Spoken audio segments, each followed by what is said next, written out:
my name is Kaylee Garrison, and on this episode of Coffee Break, I will be interviewing Alyssa Bowman from MSU Safe Place. How are you doing today? Great, thank you. That's awesome. Thank you for meeting with me. I'm really excited to interview you. I have a lot of questions, so I'm just going to dive right in. Sounds good. Okay, so can you just start by telling me a little bit about MSU Safe Place and the history behind it? Sure, we're the Relationship Violence and Stalking program on campus, and we've been on campus since 1994 due to the efforts of the MSU First Lady at the time, Joanne McPherson. She saw a need for a program like ours on campus and pulled a lot of people together and made it happen. So we're on campus to serve the entire MSU community, so students, faculty, staff, or spouses or partners of MSU-affiliated people with anything that they need related to relationship violence or stalking. We do advocacy, counseling, support groups, just any support that people are in need of. Okay, and what inspired the creation of MSU Safe Place? Well, the MSU First Lady at the time, Joanne McPherson, she had heard that there were students who needed support around relationship violence and couldn't get services at the Lansing Shelter program because the need was so high in the community that there wasn't always space at the shelter. So she kind of had some people come together, do a needs assessment, and just saw that there was a need for that type of program on our campus, and just pulled together the support to make it happen. So how many people has MSU Safe Place helped since it was founded? Oh, you're asking me to do math. Roughly we serve in our shelter, about 35 to 50 people a year, and that's adults and children, because we do have minor children stay with their parents in shelter. And then with our support services, we serve about 100 people every year. Is there like a maximum capacity? We do have a capacity to our shelter because we are a bit smaller of a program compared with some larger programs. But we do, try to be there as much as we can for the people who are in need on our campus. And we do serve the greater Lansing community as well. So if we do have space in our shelter available, we are able to house people who are not MSU affiliated as well. So it's called MSU Safe Place. How is MSU involved in this? Do they help fund the program? Yeah, we're part of the MSU community, so we are like a unit on campus. And MSU does support us through a portion of our funding, and they are, we're a member of the community, and we partner with other units and other offices on campus to address issues of relationship violence.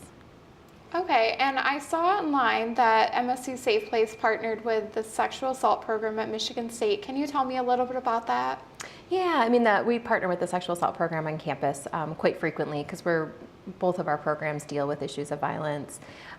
We sometimes have clients that we have in common or that we refer to each other, and we partner on a lot of outreach efforts and efforts to have consistent messaging and consistent response on campus.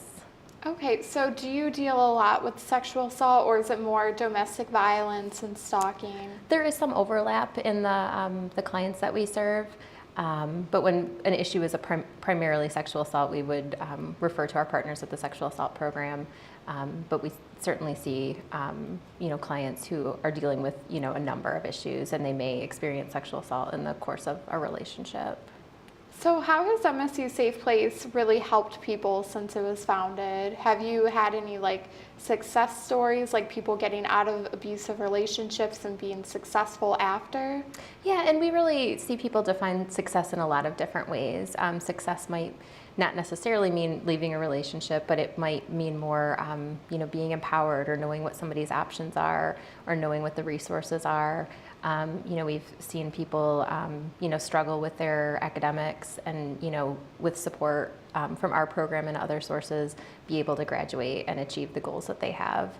We're a really client-centered program, so we really work with our clients to set the goals that they would like to see happen, and then we help them to achieve them, whatever they may be. How do you help them? What kind of stuff does MSU Safe Place do?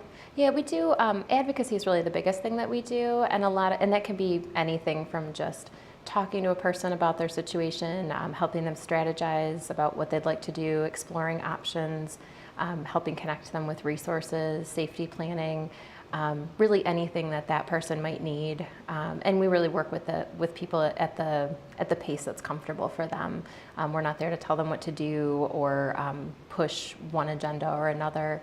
We're really there to kind of help people know what the options are and what's available to them, and then help them access the things that they would like to. And how long does this program last? How long is someone typically at MSU Safe Place? It really depends, and we do have kind of sort of two aspects to our program. We have the shelter side of things where people can actually stay at our program, but we do a lot of non-residential services as well. So sometimes people aren't in need of shelter or have exited our shelter but still need support, and we can do support in that way too. So people don't necessarily have to stay with us to get support. But we, provide support in a lot of different ways. But advocacy is, I would say, the biggest thing that we do. So the shelter is confidential, the location is confidential. How do people find the shelter? Well, people contact us in a number of different ways, primarily through our program office line. People could contact us that way.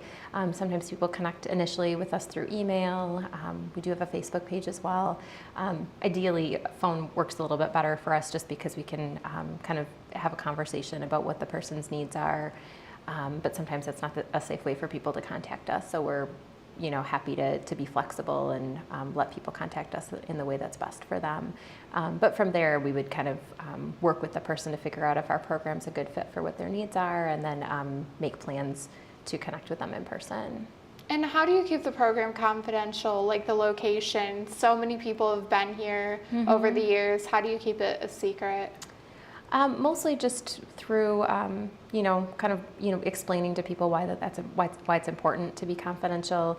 And, I guess a lot of people have really valued that confidentiality and have maintained that trust.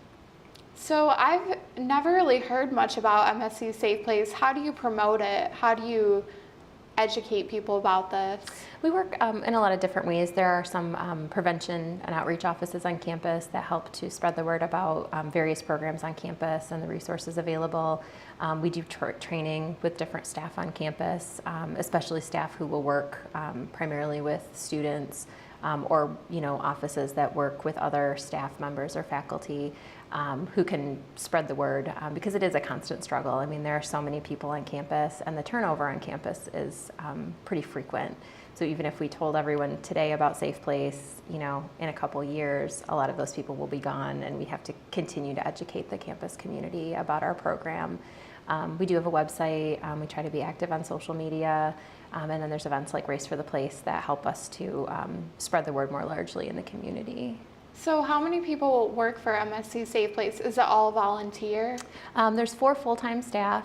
So we have our director, myself, and one of the advocates, and then there's one other advocate that works full-time. And then we have a number of social work interns and some undergraduate interns, usually in the summer, and then a handful of volunteers.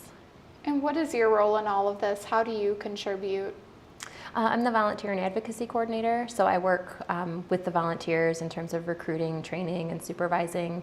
And then as an advocate, I'm there to support survivors in whatever way that they are looking for support. And why did you decide to get involved? I'd been had worked in a number of programs and done a number of internships that were specific to supporting survivors or just in general people who were in crisis or who were vulnerable, who had various needs. And it was a passion of mine. And so when the job opened up at Safe Place, I knew it would be a good fit for me. So what have some of your goals been since you started working for MSU Safe Place? Have you achieved these goals? I think in terms of continuing to support survivors in the best way that they need, like what they're looking for from us, I think that that's something that we continue to do, every day. And, that I think is one of the most important things we do. So you mentioned Race for the Place. Can you tell me a little bit about that? Yeah, it's a 5K run walk, and it's something that we've been doing. This is the 24th annual one, so we've done it since Safe Place started. And it's just a fun community event.